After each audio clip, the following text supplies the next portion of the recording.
Ya, baik. Terima kasih kesempatannya untuk berbagi knowledge, berbagi pengalaman tentang topik yang very hot ini ya, khususnya buat kita insan oil and gas seperti itu, baik oil and gas industry atau oil and gas academician ya di dunia industri maupun di dunia akademisi seperti itu. Dan topik yang diajukan oleh teman-teman panitia ini very very interesting ya. CCUS, Carbon Capture Utilization and Storage, mengapa itu penting dan perlu diimplementasikan di Indonesia. Jadi untuk 45 menit ke depan, materi saya sebenarnya dibagi menjadi dua topik besar.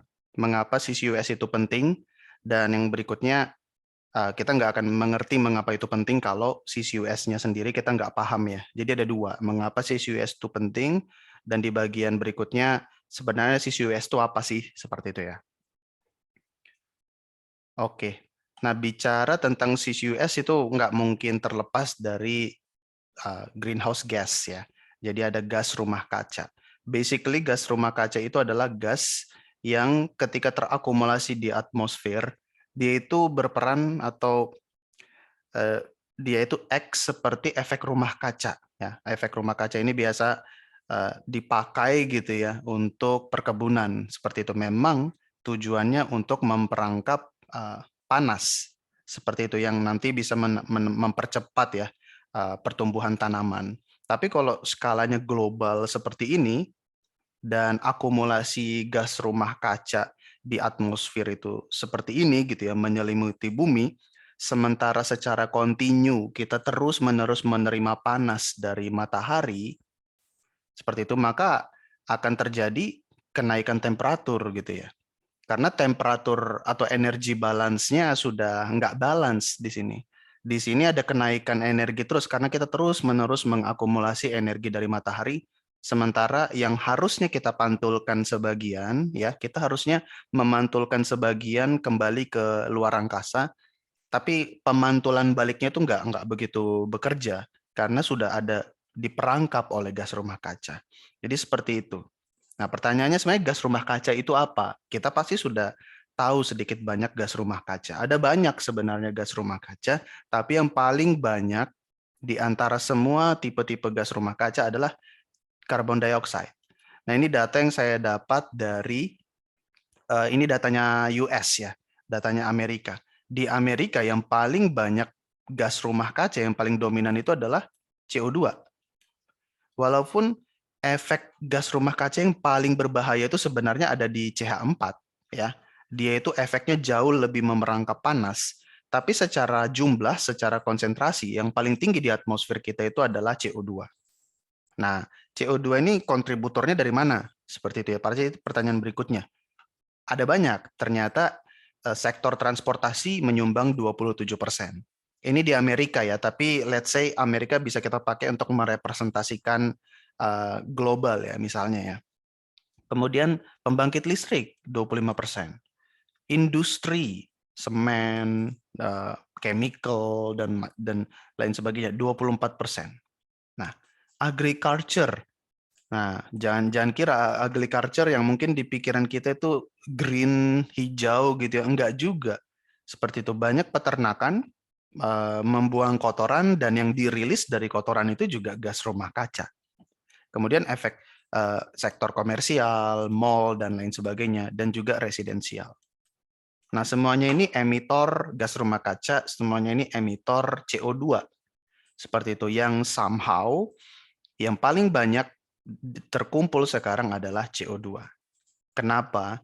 Tidak lain dan tidak bukan karena basically energi yang kita pakai untuk menggerakkan peradaban kita adalah fossil fuel, ya, coal, batu bara, petroleum, ya, minyak, oil, gas, ya, semuanya itu adalah sumber energi kimia ya. Dia mengkontain energi dalam bentuk energi kimia. Yang kita perlukan adalah energi gerak. Ya, nanti energi gerak menjadi electricity. Nah, tapi supaya bisa mengkonvert energi kimia menjadi energi gerak, kita harus combustion. Kita harus bakar. Ya, supaya dia melepaskan panas, dan panas itu bisa memakai untuk menggerakkan turbin dan lain sebagainya, nanti menghasilkan listrik. Tapi di situ ada reaksi namanya combustion, ada pembakaran. Dan dalam pembakaran yang dirilis, yang dilepas adalah CO2. So that's the problem. Itulah musuh utamanya gitu ya, adalah CO2. Nah, kalau kita korelasikan nih antara global temperature dengan konsentrasi CO2 di atmosfer, kita ngelihat ada korelasi yang signifikan, korelasi yang dia positif gitu. Artinya meningkatnya konsentrasi CO2 di atmosfer ini di sumbu Y yang kanan itu sejalan dengan kenaikan global temperature. Ya, biasanya kita bisa ambil starting point-nya ini sebelum era revolusi industri, ya. 1880 lah, let's say best case-nya. Kita masih ada di sini. Gitu. Tapi seiring berjalannya waktu, oke, pemboran minyak semakin banyak, pemakaian gas semakin banyak, batu bara juga nggak berhenti-berhenti gitu ya. Dan peradaban kita terus meningkat, populasi terus meningkat, konsumsi fosil fuel semakin banyak, alhasil CO2 yang dilepaskan dari pembakaran juga semakin banyak, konsentrasi CO2 di atmosfer semakin banyak, dan jadinya seperti ini. Oke, dan belum ada tanda-tanda populasi menurun drastis, belum ada tanda-tanda peradaban itu slowing down gitu ya. Artinya kalau kita forecast, simple forecast saja, linear forecast, ya CO2 concentration in the atmosphere akan terus meningkat, which artinya global temperature juga akan meningkat. Nah, ada yang bilang bahwa jangan sampai kenaikan temperatur kita itu lebih dari 1,5 derajat Celcius. Kalau kita hit 1,5 derajat Celcius, ya, dari base case-nya ini, kita akan ada di titik point of no return. Ya, artinya bumi kita dan climate kita udah berubah. Ya, climate as what we know as it is sekarang itu akan berbeda dengan climate yang akan terjadi ketika kita hit 1,5 derajat Celcius tadi. Kalau ada yang merasa, oh Jogja enak ya gitu ya, kayaknya lebih dingin dibandingkan Jakarta. Kalau kita ke Malang, enak ya, dingin, adem gitu ya. Nanti ketika kita hit 1,5 derajat Celcius increase tadi, life as we know it akan very much different dengan saat itu. Gitu ya. Jadi nggak bisa kita anggap sepele ya, banjir, topan gitu ya. Dan itu tanda-tandanya sudah terjadi di mana-mana. Kenaikan level kenaikan level permukaan laut gitu yang mendesak kita pindah ibu kota, itu efek yang real seperti itu. Nah, kita kan istilahnya kita orang-orang oil and gas, ya kita lah faktor atau pemeran utama gitu dari eksploitasi dan eksplorasi fosil fuel ini gitu. Dan untungnya kita punya teknologi untuk membalance itu gitu ya. Bukan untuk mencuci bersih nama baik, bukan, nggak gitu ya. Tapi memang kita punya teknologi yang namanya CCUS, yang hopefully itu bisa seperti membalance lah efek dari CO2 yang meningkat terus karena eksploitasi fossil fuel. Itu background-nya. Nah, kalau kita ngelihat ya statistik-statistik atau studi-studi misalnya yang dilakukan oleh IEA, International Energy Agency, dibikin forecast lah sebenarnya pemetaan energi supply dunia global seperti itu sampai 2050 seperti apa sih gitu. Dan kalau teman-teman lihat gitu ya, kurva merah itu oil. Kurva yang ungu Buddha itu gas. Ada tanda-tanda penurunan nggak? Nggak ada. Gitu ya. Oil itu mulai plateau pemakaiannya. Gas naik. Gitu ya. Jadi sebenarnya kita masih rely on oil and gas at least sampai 2050. Mungkin akan sampai 2100. Batu bara sudah ada tanda-tanda penurunan nih ya, kalau teman-teman lihat yang coklat. Renewable meningkat drastis. Ya, hopefully memang renewable bisa meningkat drastis gitu ya. Tapi kalau ditanya oil and gas belum ada tanda-tanda penurunan. Ya, dan sekarang kan sudah kelihatan nih efeknya ya dari kampanye-kampanye net zero yang dilakukan oleh Eropa atau Amerika. Kelihatan kan ya, oil price naik gitu ya. Kemudian mereka menjadi sangat rely ke gas Rusia gitu ya. Itu menurut saya ya karena planning yang kurang baik gitu. Mereka mungkin dalam tanda petik buru-buru untuk menurunkan aktivitas migas mereka gitu. Sementara renewable-nya belum bisa catch up gitu ya. Alhasil ya mereka shortage fossil fuel, mereka harus bergantung sama negara yang kaya fossil fuel, harga minyak gas jadi berubah-ubah seperti itu dan efek dominonya panjang. Nah, tapi kalau mau to be honest, to be fair, ya kita nggak bisa menyangkal lah kita masih butuh oil and gas untuk waktu yang sangat lama. Ya. Dan ini kalau skema tadi itu adalah skenario yang dipaparkan oleh government di dunia ya. Jadi kira-kira seperti ini. Tapi ada juga skenario yang dibuat oleh IEA ya, International Energy Agency, adalah skenario namanya net zero emission scenario. Ya, ini adalah skenario forecasting gitu ya, exercise gitu. Seperti apa sih kalau kita mau mencapai net zero? Seperti apa sih energi mix-nya gitu ya? Dan dapat teman-teman lihat untuk skema atau skenario net zero emission pun dalam 2050 ya, kita masih banyak proporsinya nih. Ya, yang ungu gas, yang coklat coal, yang oil apa namanya? Merah. Ya memang yang renewable udah bertambah banyak ya, tapi yang ingin saya maksud di sini adalah dalam skema yang namanya skema net zero pun oil and gas itu nggak bisa dihapus. Ya, jadi oil and gas akan terus berjalan ke depan ya. Para praktisioner atau oil and gas industry masih ada sampai in the future. Jurusan-jurusan oil and gas juga masih ada, lowongan oil and gas masih ada. Seperti itu at least sampai 2050 bahkan bisa lebih gitu ya. Nah, artinya kita masih ada dependence nih ke fossil fuel. Ya, nggak boleh kita cuma depend saja gitu ya. Kita ada dependence ke fossil fuel, tapi we have to solve the problem associated with fossil fuel. Kalau kita depend ke fossil fuel, ya kita harus beresin nih jelek-jeleknya fossil fuel, which is CO2. Nah, itu. Jadi, itulah yang menyebabkan kita butuh CCUS. Nah, ini kalau energy demand industry forecast oleh Indonesia ya. Ini teman-teman bisa baca reportnya dari yang dikeluarkan oleh Dirjen Migas. Ada 3 skenario. Yang BAU ini business as usual kalau kita lanjut-lanjut aja seperti sekarang ini. PB ini pengembangan berkelanjutan dan RK ini adalah rendah karbon.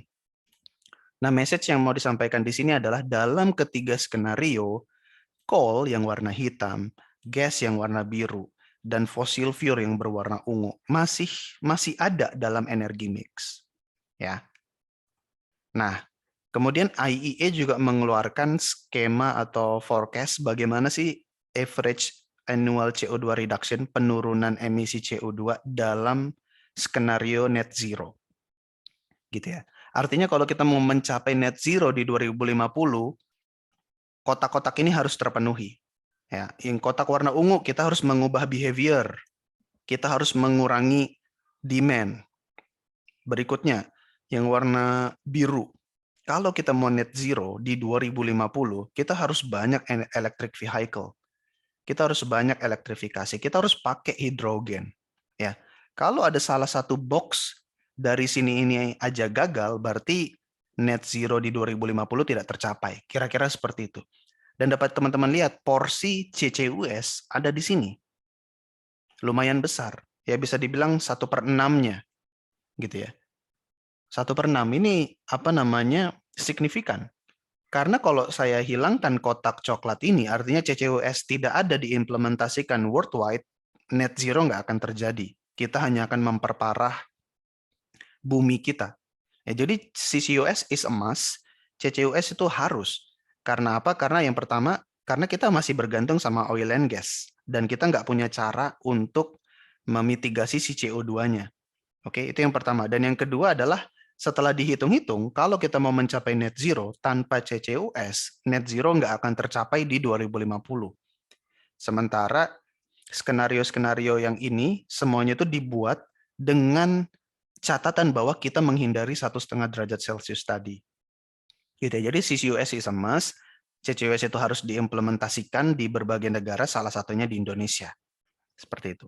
Nah, jadi pertanyaannya mengapa CCUS itu important dan mengapa CCUS itu harus diimplementasikan? Hopefully dengan slide-slide yang di atas ini sudah terjawab semua. karena kita selalu bergantung sama oil and gas.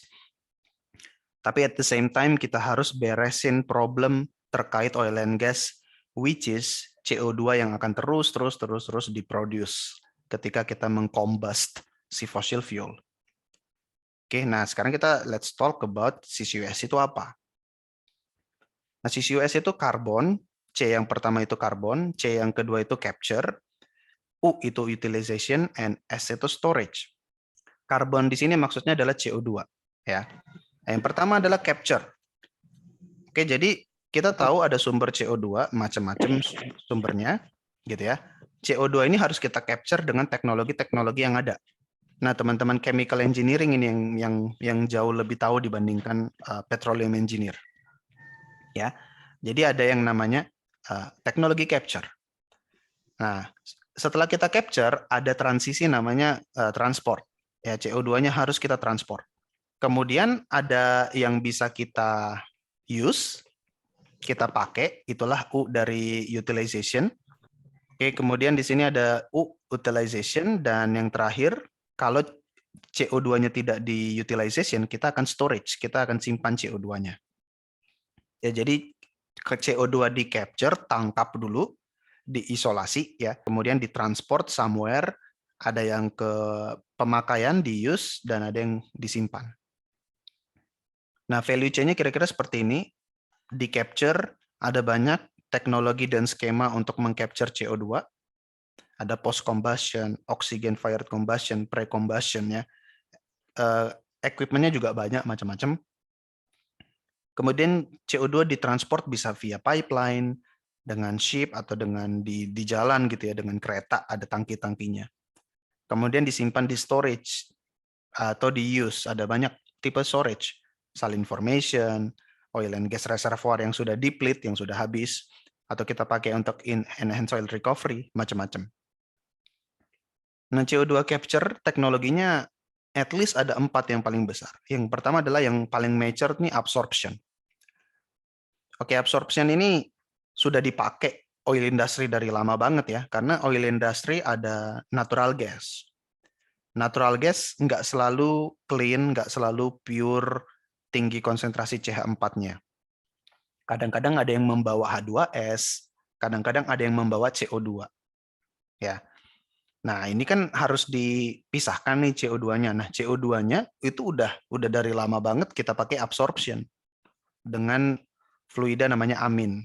Chemical namanya amin untuk menangkap si CO2-nya. Oke, jadi ada absorption.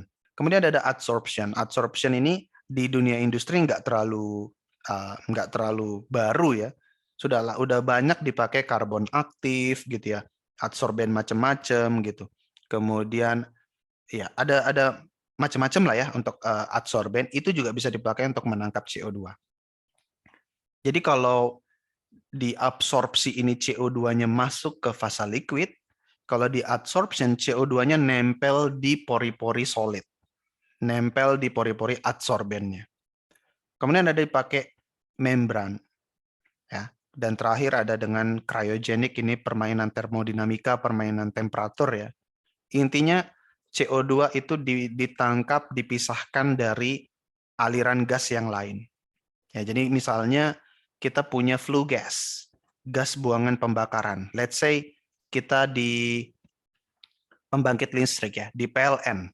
Pembangkit listrik misalnya tenaga gas. Ya. Gas dibakar untuk membangkitkan listrik. Kan ada gas buangan, gas pembakaran. Ya. Gas buangan di sini akan masuk ke capture dulu. Ya, ke capture.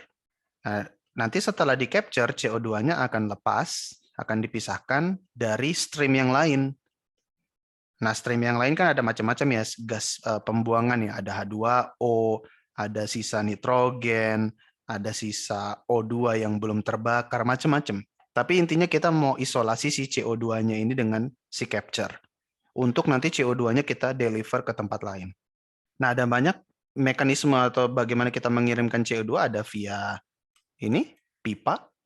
Oke. Kemudian ada yang dimasukkan ke dalam tangki dan tangkinya ditransport via kapal seperti ini, atau di darat gitu ya, mau lewat kereta atau dengan truk. Ya. di-deliver either ke use, untuk dipakai, atau untuk di-storage langsung. Ya, kalau di use ada beberapa ya. Jadi ini sedikit kartunnya aja atau posternya aja. Jadi ada factory lah, ada factory, entah ini pembangkit listrik atau macam-macam lah, yang intinya dia melepaskan CO2. Oke, melepaskan CO2. Oke, inilah hasilnya ya, CO2-nya, dan somehow CO2-nya berhasil di-isolate, berhasil diseparasi, seperti itu ya. Nah, ada banyak bagaimana kita memanfaatkan atau meneruskan si CO2 ini. Yang pertama adalah ya dengan carbon market. Ya, untuk membuat CO2 ini punya value ya. Ada yang namanya carbon credit. Nah, ini yang masih masih dibuat skemanya bagaimana supaya carbon credit ini menarik, seperti itu ya. Nanti mungkin kita bisa membahasnya ini lebih banyak langsung di Q&A. Kemudian ada yang dipakai untuk pembuatan misalnya HCl ya, di industri seperti itu, di pharmaceutical, untuk swimming pool treatment. Kemudian ada juga yang untuk membuat baking soda, udah jelas ya. Baik untuk bioalga, untuk animal feed, makanan binatang, untuk pembuatan semen juga, termasuk paint, cat dengan coating juga. Kemudian juga ada untuk bleaching, untuk municipal water treatment. Jadi itu maksudnya CO2-nya diuse. Ya, CO2 dengan konsentrasi tinggi, setelah diseparasi, CO2 konsentrasi tinggi, sekarang dia punya value lah. Ya, dimasukkan mungkin ke industri semen, untuk pembuatan semen, untuk cat, untuk pharmaceutical, atau untuk bleaching, seperti itu ya. Itu untuk use. Nah, sekarang kalau pertanyaannya adalah storage. Ini yang menjadi salah satu peran utama petroleum engineer, geologis, geophysicist, petrophysicist di masa depan gitu ya. Kita sekarang bukan cuman memikirkan di subsurface oil and gas itu seperti apa, atau water flow itu seperti apa, tapi juga CO2 juga seperti itu. Nah, ini skema yang seperti tadi saya bahas juga ya. Kita punya oil field, kita punya gas, biomass, coal. Ini adalah sumber-sumber fuel, bahan bakar. Diteruskanlah mereka gitu ya ke electricity generation, pembangkit listrik tenaga minyak misalnya, atau diesel, tenaga gas, tenaga biomasa, tenaga batu bara di electricity generation. Juga atau dipakai di chemical plant, refinery, semen, steel, dan lain-lain. Intinya blok ini menghasilkan gas sisa pembakaran yang diteruskan ke sini. Ini adalah spot atau area untuk CO2 capture. Dan setelah di capture, jangan lupa biasa sisa pembakaran itu pressure-nya nggak terlalu tinggi, harus dikompresi dulu supaya tekanannya tinggi.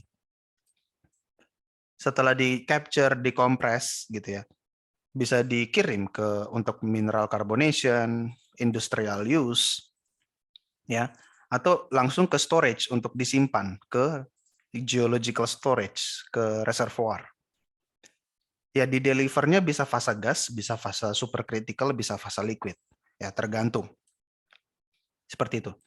Jadi CO2 setelah ditangkap bisa dipakai untuk industri, mineral, karbonasi, painting, semen, dan lain sebagainya, atau bisa langsung di storage.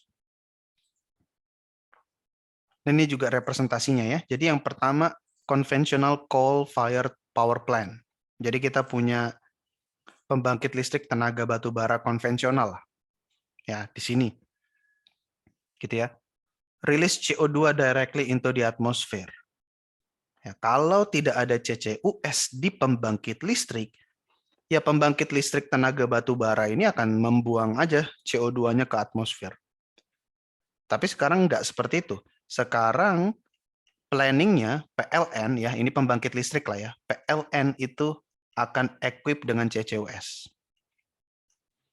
Oke, jadi ketika PLN membakar fossil fuel, rilis CO2, CO2-nya langsung terintegrated dalam CCUS. Oke, nah kemudian ya udah CO2-nya bisa dideliver via truck, dalam gambar ini adalah truck, atau bisa juga dengan pipeline. Menuju ke sumur, ya, sumur di sini. Dalam kasus ini liquid CO2 ya, langsung di-deliver nih ke storage-nya. Bisa ke deep saline aquifer, bisa ke unminable coal ya, coal bed, atau ke depleted oil and gas. Ya, jadi ya seperti itu juga pernah ada konsep lucu ya yang mengatakan bahwa listrik, misalnya mobil listrik itu adalah mobil yang bersih gitu ya, atau sumber energi yang bersih gitu. Oh, ramah lingkungan mobil listrik. Ya, which is good gitu. Tapi ditanya, mobil listrik, listriknya dari mana? Oh, listriknya pasti dari pembangkit listrik ya kan? Listrik nggak tiba-tiba ada. Listrik pasti dari pembangkit listrik. Oke, pembangkit listrik. Nah, pembangkit listriknya tenaga apa? Kalau pembangkit listriknya tenaga geotermal, bagus, karena tidak ada CO2 yang terlibat. Tapi kalau pembangkit listriknya tenaga batu bara, ya sama aja. Mobil listrik itu sebenarnya awal mula energinya dari batu bara. Ya. Jadi ya hati-hati juga dengan reklame, hati-hati juga dengan kampanye yang mungkin hanya half truth ya, hanya setengah kebenaran gitu. Kita harus sebagai orang-orang berpendidikan harus tahu gambaran besarnya gitu. Mobil listrik, oke, listriknya dari mana? Listrik dari pembangkit listrik. Pembangkit listriknya dari tenaga apa? Kalau dari tenaga batu bara, kalau ada CCUS nggak apa-apa dong. Ya, bisa bisa kita capai net zero. Tapi kalau pembangkit listrik tenaga batu bara tanpa CCUS, ya sebenarnya juga rilis CO2 sama aja. Gitu ya. Jadi ya itu. Jadi pembangkit listrik itu future-nya itu diharapkan itu di-embed dengan CCUS. Nah, tadi ada sedikit saya singgung CO2 fasanya apa sih? Kita mau inject ke reservoir tuh fasanya apa? Bisa fasa gas, bisa supercritical, bisa liquid. Tapi kalau dari praktis saat ini yang paling direkomendasikan itu adalah fase supercritical. Karena apa? Karena dia high density seperti liquid, kita pengen CO2 itu densitasnya tinggi supaya kita bisa menyimpan CO2 banyak di reservoir gitu ya. Nggak mau volumenya terlalu besar. Tapi at the same time viskositasnya rendah seperti gas. Jadi kalau di pompa atau di kompresi itu lebih gampang mengalir. Jadi seperti itu karakteristik dari supercritical CO2. Nah, kita bisa mencapai itu di 73 atmosfer atau 1050 psi dengan temperatur 31 derajat Celcius. Nah, setelah kita punya CO2, baik itu gas, sebenarnya bisa juga fase gas, supercritical atau liquid, kita simpan dia ke storage. Komponen storage mirip dengan reservoir atau petroleum reservoir biasa gitu ya. Harus ada cap rock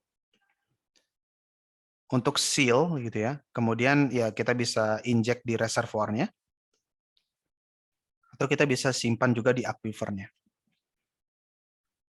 Cap rock itu impermeable harus, dan kalau anticline lebih bagus juga. Jadi CO2-nya akan terperangkap gitu ya. Reservoirnya sama, kita butuh dia porous, kita butuh dia permeable supaya bisa mengalir. Dan kalau bisa deplete, tekanannya nggak terlalu tinggi supaya kita bisa menyimpan lebih banyak CO2. Kemudian ada aquifer, kita bisa simpan di aquifer, dan kita untuk CCUS ini kita butuh waktu karena CO2-nya kita harapkan bisa mengalami mineralisasi atau presipitasi, tapi ini butuh waktu yang sangat-sangat lama. Oke. Nah, ada banyak sebenarnya tipe storage, ada banyak macamnya. Jadi kita bisa menyimpan di depleted oil and gas reservoir, kita bisa pakai dia inject di CO2 untuk CO2 enhanced oil recovery. Kita bisa pakai di inject di saline aquifer. Kita bisa juga menyimpan CO2 di coal bed yang tidak ditambang atau ya yang tidak ditambang seperti itu di lapisan batu bara. Kita juga bisa pakai untuk CO2 enhanced coal bed methane recovery atau di formasi-formasi lain seperti basalt, oil shale, dan juga cavities. Oke. Kemudian, nah untuk CO2 Enhanced Oil Recovery seperti ini ya. Jadi kita tetap butuh ada dry water-nya untuk mempush CO2-nya. Tapi di sini dapat teman-teman lihat ada CO2, kemudian ada water lagi. Ya. Jadi water alternating CO2 ya. Ada CO2. Kemudian di sini ada zona yang namanya miscible. Di zona miscible ini CO2-nya akan mix dengan minyak. Nah, ada good news-nya kalau dia bertemu dengan minyak dan mix dengan minyak. Jadi dapat dilihat di sini, pertama injected CO2 akan bertemu dengan minyak yang di-trap di dalam pori-pori. Jadi ini kita sudah fase enhanced oil recovery ya. Jadi minyaknya nggak banyak. Minyaknya itu justru banyaknya di ketrap di kapiler ya, di pori-pori yang kecil yang nggak bisa mengalir dengan tenaga primer biasa. Ya, jadi butuh yang lain, butuh sesuatu yang lain untuk bisa mengeluarkan CO2 dari celah-celah pori-pori ini. Nah, ketika dia bertemu dengan CO2, CO2 dengan oil tuh akan mix. Ya, CO2 akan masuk ke dalam minyak dan oil akan expand. Nah, ketika oil expand, ya otomatis dia lebih mudah ketendang keluar dari pori-pori tersebut. Ditambah lagi karena dia punya CO2 di dalam, viskositasnya akan lebih kecil dari tanpa CO2. Oke, seperti itu. Jadi dengan adanya mix dengan CO2, dia akan lebih mudah mengalir sehingga seperti di gambar ini, ada CO2, ada oil, hopefully oil lebih mudah untuk mengalir ke dalam sumur. Oke, nah tapi untuk kita memilih CO2 storage atau storage site yang baik, itu nggak boleh asal pilih ya. Ada beberapa kriteria untuk menyatakan bahwa ini potensial storage yang bagus. Misalnya kedalamannya di atas 800 meter, supaya kita bisa membuat operasinya itu fase supercritical, supaya kita bisa menyimpan banyak CO2-nya. Kita ingin CO2 density high pada pressure dan temperatur tersebut. Kalau bisa porosity-nya tinggi, supaya kita bisa menyimpan banyak CO2. Thickness-nya juga kalau bisa tebal. Oke.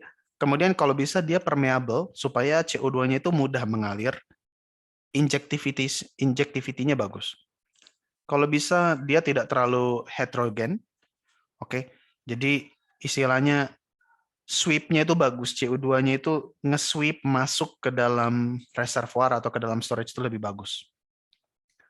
Kalau bisa kita residual saturasinya itu rendah.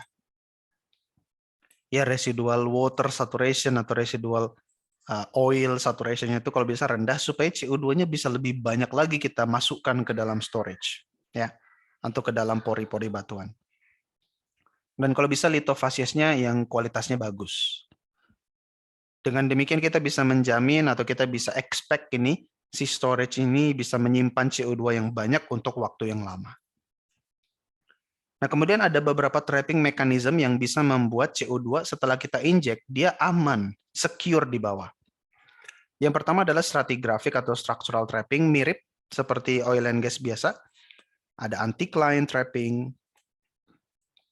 ada fault, ada pinch out, ada unconformity, yang mana CO2-nya ini bertemu dengan lapisan yang impermeable, jadi dia keperangkap di situ. Kemudian ada juga yang namanya residual trapping. Jadi ketika CO2 mengalir ya di sepanjang storage, akan tersisa bubble-bubble CO2 seperti ini, keperangkap di pori-pori, di capillary. Bubble-bubble ini karena tegangan permukaan ya, karena pore pressure gitu, capillary pressure, dia nggak bisa keluar. Seperti itu. Jadi bisa dibilang dia akan terperangkap di sana sebagai residu CO2. Bubble CO2. Seperti itu. Jadi di sini ya bisa kita bilang CO2-nya udah banyak nih ketahan, udah banyak nih kesimpan. Seperti itu dalam pori-pori batuan. Dan ini bisa kita simulasikan. By the way, dia immobile. Seperti itu karena ya butuh tekanan yang besar untuk melawan capillary pressure supaya bisa menendang CO2 ini keluar. Tapi kalau tidak ada injeksi lagi, sudah stop injeksi, reservoirnya statik, nggak mungkin CO2-nya serta-merta langsung bisa keluar ya. Jadi bisa dibilang dia immobile secara permanen. Kemudian ada namanya solubility trapping. Jadi CO2, apalagi yang sudah keperangkap di pori-pori tadi, di porosity tadi, dia akan bertemu dengan formation brine, dengan water, dan akan terjadi reaksi seperti ini. Ya, ada mineral, ada CaCO3 yang eksis di dalam storage, ya, bertemu dengan CO2, ada air, maka akan terjadi ionisasi Ca2+, dan komponen CO2 akan banyak menjadi HCO3- bikarbonat. Dan sekarang identity chemicalnya udah berubah. CO2 dengan bikarbonat itu sudah entity yang berbeda. Ya, jadi bisa kita bilang CO2-nya kita hilangkan karena sudah menjadi benda yang lain namanya bikarbonat. Dan bikarbonat ini fasanya fase aqueous, bukan fase free gas lagi. Jadi CO2-nya sekarang udah masuk dan menjadi makhluk yang lain. Dalam tanda petik makhluk ya, menjadi zat yang lain. Namanya bikarbonat dan dia fasanya aqueous. Nah, ini bisa juga kita kita simulasikan seperti itu. Nah, yang terakhir setelah dia menjadi ion bikarbonat seperti itu dan dia akan bertemu dengan ion positif, misalnya ion Ca2+ atau ion Mg2+ atau ion positif Fe2+ yang juga ada di storage, yang ada di reservoir, maka dia akan menjadi mineral, dia akan menjadi solid. Ya, dan ya dia akan terakumulasi dalam batuan. Dan dalam kondisi solid sebagai mineral ya, sekarang dia menjadi CaCO3, menjadi MgCO3, menjadi FeCO3, dia sudah menjadi permanen tersimpan sebagai benda yang lain. Jadi kita bisa menghilangkan CO2 tersebut. Jadi ini ya, ini big picture-nya, jadi seems possible untuk CCWS ini terjadi. Asalkan PR nomor satunya, structural trapping-nya harus di-secure dulu. Ya, kalau structural trapping-nya nggak bagus, bocor kemana-mana, ya yang 3 setelahnya ya mungkin jauh lebih berkurang. Ya, PR kita sebenarnya di masa hidup kita ya, itu adalah di structural trapping. Karena dalam structural trapping ini kita bicara 10, 20, 30, 50 tahun. Tapi mulai dari residual trapping, solubility trapping, bahkan mineral trapping ini bicara puluhan tahun sampai ratusan dan ribuan tahun. Jadi yang penting yang skala tahunan ini yang kita secure, tidak ada bocor, tidak ada fault reactivation, tidak ada fracturing, maka ya kita bisa tinggalkan CO2-nya di bawah, biarkan saja 3 trapping ini terjadi, dan kita sudah sukses menjaga CO2 storage. Ya, jadi ini gambaran besarnya ada structural trapping, ada capillary trapping, solubility trapping, dan mineral trapping, dan ini adalah kontribusi mereka di sepanjang waktu. Ya, yang dominan pertama adalah structural trapping. Di 100 tahun pertama mineral trapping sangat sedikit, tapi along with time, mineral trapping makin lama semakin penting. Karena makin banyak CO2 sudah dia dissolve ke dalam brine, later on dia akan mengalami reaksi dan menjadi mineral. Oke, jadi seperti itu. Dan sekarang question berikutnya adalah, oke, setelah kita tahu nih bahwa seems quite possible dan doable, feasible gitu ya, untuk kita men-store CO2 dalam storage site di bawah ini dengan berbagai trapping mekanismenya. Sekarang pertanyaannya, oke, saya bisa menyimpan berapa dalam storage tersebut? Hitungan pertamanya itu cukup simple ya. Jadi pertama GCO2, ini berapa banyak massa CO2 yang bisa kita simpan. Ini bukan volume ya, it should be mass. Oke, itu adalah area dari storage dikali ketebalan gross dari storage dikali porosity dari storage dikali densitas in situ CO2 dikali storage efficiency. Nah, jadi ini mirip hitungan oil in place atau gas in place. Ya. Tapi sekarang kita punya faktor yang namanya efficiency factor. Efficiency factor ini adalah berapa banyak CO2 yang bisa kita simpan dibagi total pore volume. Nah, E-nya ini memang sangat sulit untuk kita bisa mendapatkan angka cepat perhitungannya. Harus kita simulasikan sebenarnya, to be fair. Ya. Harus kita simulasikan dulu, baru kita bisa mengestimasi nilai E-nya ini. Gitu ya. Tapi dari beberapa literatur, ada yang mengatakan memang ini masih di bawah 10%. Ya, jadi hanya di bawah 10% dari total pore volume bisa kita pakai. Seperti itu. Bahkan ada yang mengatakan bahwa ya sekitaran 1% malah. Seperti itu. Karena berbagai macam berbagai faktor lah. Jadi total pore volume yang kita pakai hanya sekitar 1% dari total bisa kita utilize. Tapi 1% ini pun udah besar gitu ya.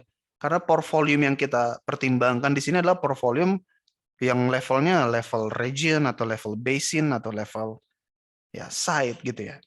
Udah banyak kita CO2 bisa kita pakai atau kita bisa simpan dengan 1% efisiensi ini. Nah, ini rumus simpelnya, tapi rumus yang lebih advance lagi juga ada. Seperti itu ya, setelah mempertimbangkan berbagai macam aspek gitu ya. Nah, teman-teman bisa mempelajari ini sendiri gitu. Tapi misalnya ya, kita pakai, kalau saya ingin menyimpan CO2 di silent aquifer, ada metode dibuat oleh CSLF. Oke, dan kalau kita mau menghitung berapa sih yang bisa kita simpan karena structural trapping, itu di sini. Jadi ada area dikali ketebalan dikali porosity dikali densitas CO2 dikali 1 dikurang irreducible water saturation dikali faktor C. Konstanta. Ini mirip seperti efisiensi. Ya. Kemudian ada solubility trapping. Nah, kalau solubility trappingnya area dikali ketebalan dikali porosity dikali konstanta lagi. Tapi di sini ada densitas dikali mole fraction. Ya, mole fraction. Nah, ini harus ada kalkulasinya lagi. Dan kalau untuk residual trapping, ya delta V dari trap dikali densitas dikali porositas dikali saturasi CO2 yang ke trap. Ya, ini rumus teoretikalnya, tapi at the end of the day, jika sudah ada static model, sebaiknya dilakukan run dynamic simulation-nya. Kemudian important aspek ya, intinya kita harus menjamin supaya CO2 yang kita simpan itu tidak leak kemana-mana, tidak bocor kemana-mana. Jadi konstruksi sumur harus kita pertimbangkan, materialnya harus cocok, jangan mudah korosi, karena kita menghandle CO2 yang bisa mengcontain water, dan kalau sudah CO2 ketemu water itu kan bisa korosi. Kemudian dipastikan casing atau semen tidak ada yang leak, itu dari sisi sumurnya. Kemudian pastikan ya di lapisan drinking water itu tidak ada kebocoran karena kita tidak mau mengkontaminasi drinking water layer.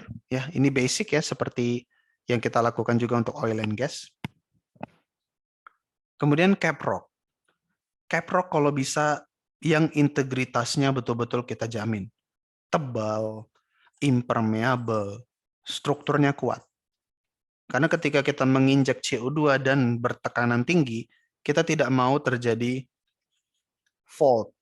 Ya, kita tidak mau terjadi failure di batuan cap rock. Dan hati-hati juga kalau kita ada di area yang very faulted. Ada banyak faultnya. Karena ketika terreaktivasi fault ini, kita bisa malah CO2-nya ini lepas melalui fault. Atau kalau dia bisa lepas ke bertemu dengan zona yang permeable. Sehingga CO2-nya bisa lari kemana-mana. Dan juga di reservoir atau di storage yang kita inject, ya kita harus cek juga porositasnya cukup, seperti tadi sudah saya bahas. permeabilitasnya cukup dalam supaya temperatur tekanannya memadai untuk kalau bisa supercritical phase, dan jelas surveillance dan monitoring harus kita lakukan. Nah, ada 3 kunci technical kriteria yang harus dipenuhi. Jadi storage kapasitasnya harus cukup, injectivity-nya juga harus bagus supaya CO2-nya bisa kita inject tanpa ada blocking. Dan kalau bisa containment-nya bagus, geomekanikalnya bagus, CO2-nya bisa tercontain, tidak ada yang bocor kemana-mana. Oke, jadi kalau kita punya berbagai storage di Indonesia, harus kita assess satu persatu. Storage kapasitasnya kita hitung, injectivity-nya kita hitung, dan containment-nya kita cek.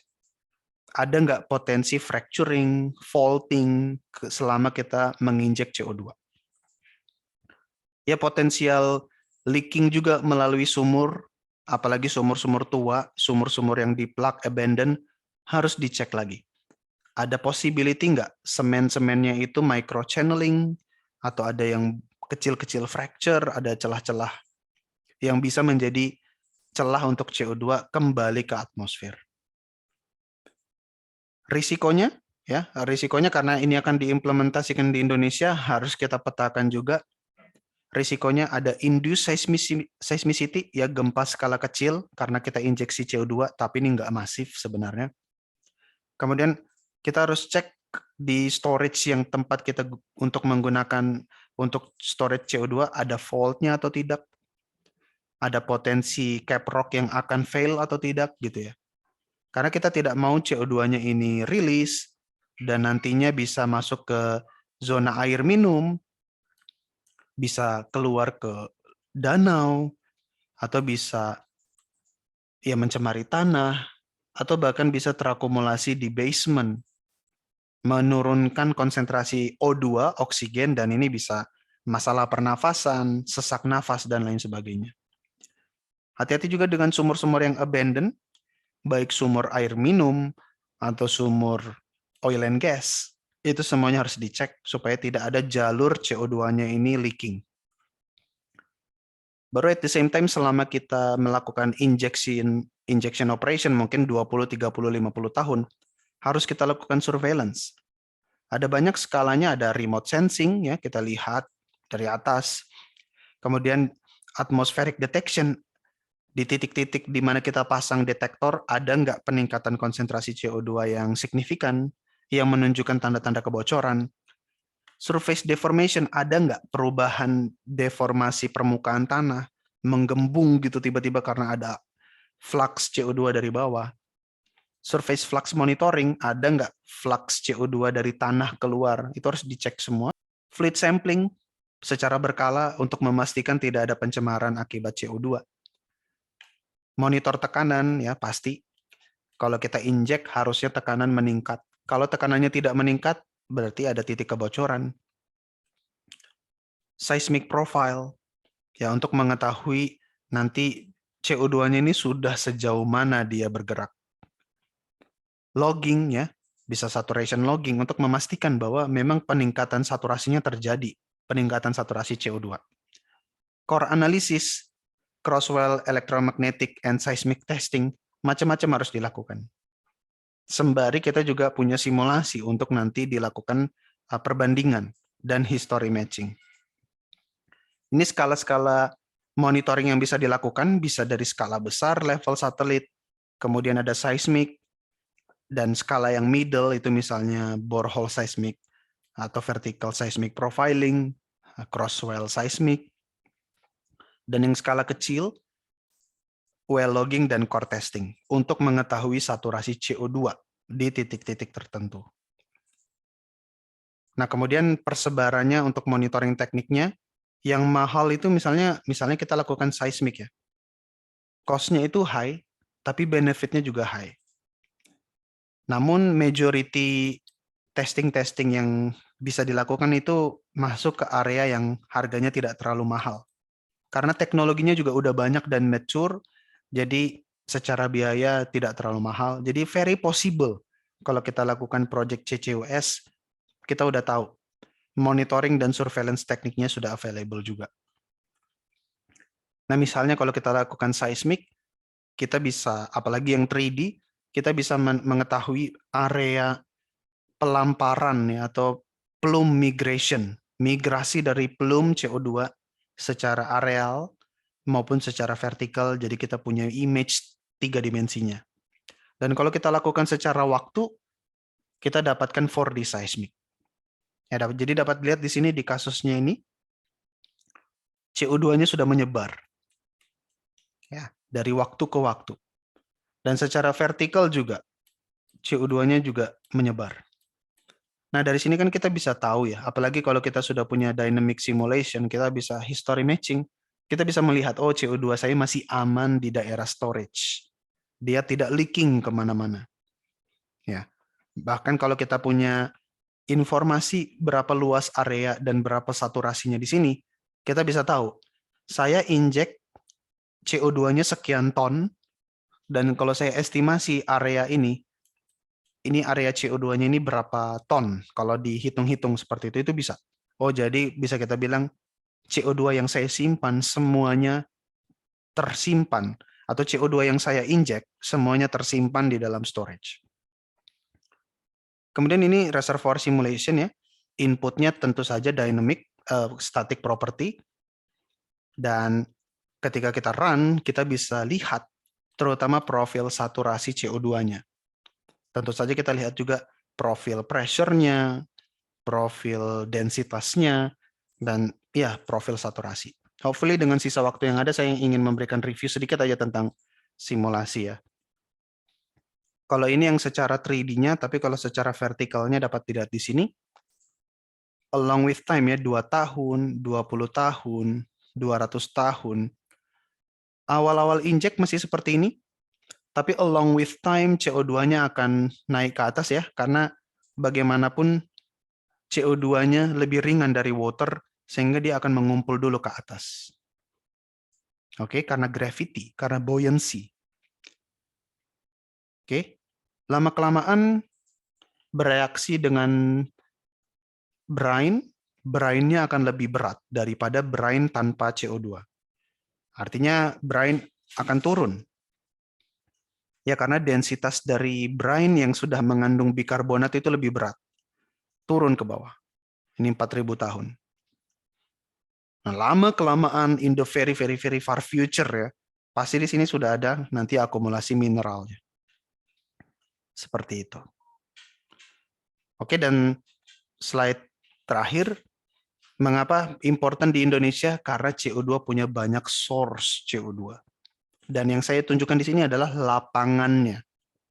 Ya, lapangan migas yang banyak CO2-nya. Ada di Alur Siwa, ada di Kuala Langsa, ada di Singa, Arung Nowera, ada di Gundih, ada di Tangguh, ini 12% CO2-nya.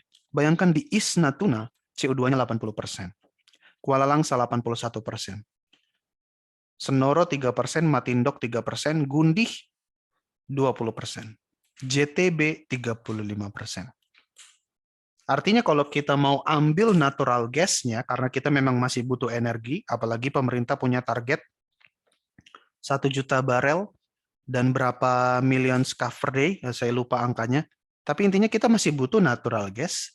Tapi kalau kita mengambil natural gas dari sumber-sumber ini, ya berarti kita banyak juga mengambil CO2-nya.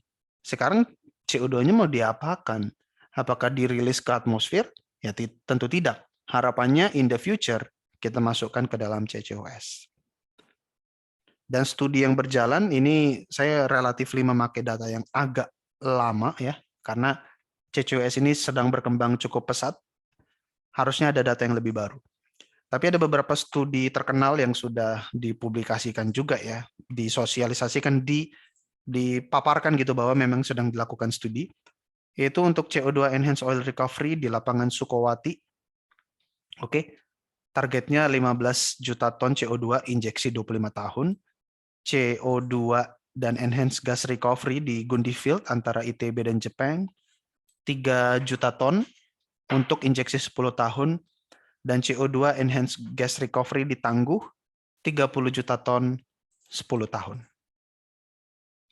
Ya, jadi itu studi-studi yang berjalan, kita masih punya banyak sumber CO2 baik dari lapangan migas, dari pembangkit listrik, dari industri. Pertanyaannya CO2-nya mau kita apain?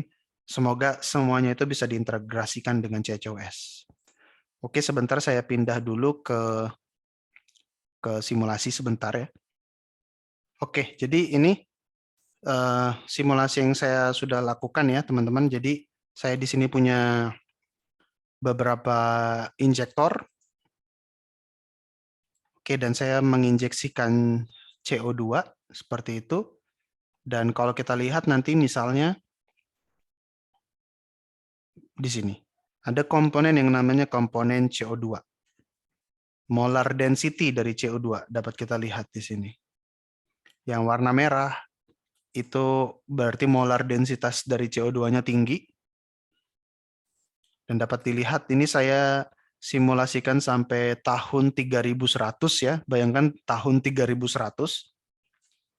Ya supaya memungkinkan CO2-nya ini setelah lama kita injek apa yang terjadi gitu ya. Setelah 1000 tahun berikutnya gitu dari tahun 2000. Ya ternyata kalau dilihat dari kondisi seperti ini CO2-nya pada ngumpul di atas. Seperti itu ya. Dan tadi saya ada sebut bahwa CO2 akan masuk ke dalam water, oke, akan masuk ke dalam water menjadi karbonat dan CO2-nya dan water akan menjadi lebih berat. Kita lihat profilnya seperti apa. Mass density of water dapat lihat di sini.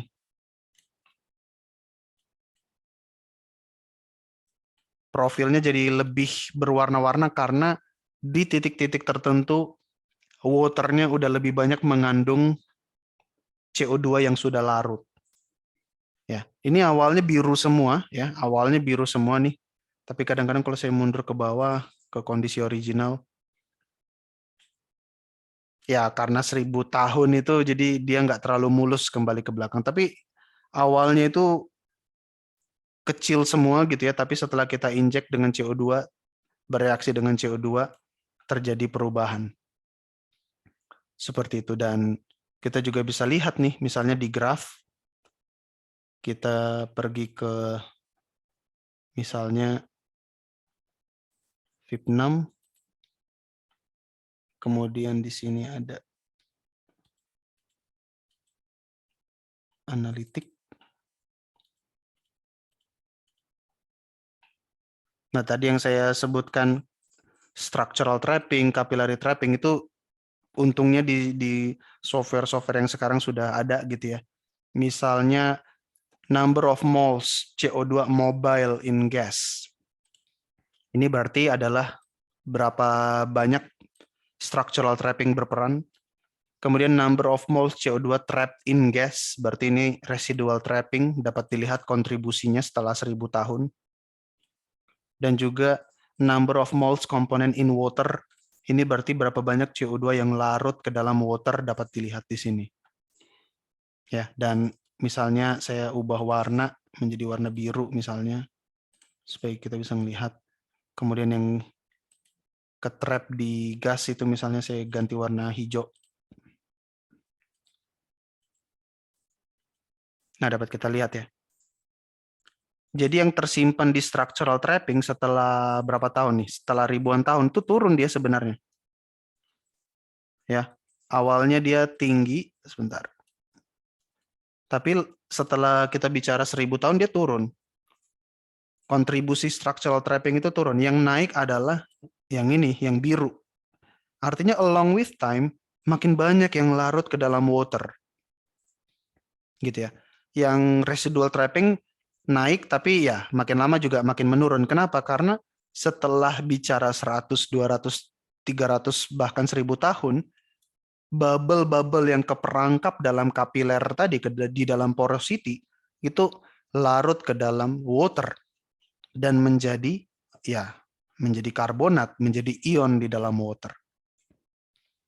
Ya, jadi sebagai kesimpulan ya, mengapa CCUS itu penting ya, karena kita masih butuh masih butuh fossil fuel for a very long time, dan kita harus mitigasi CO2-nya.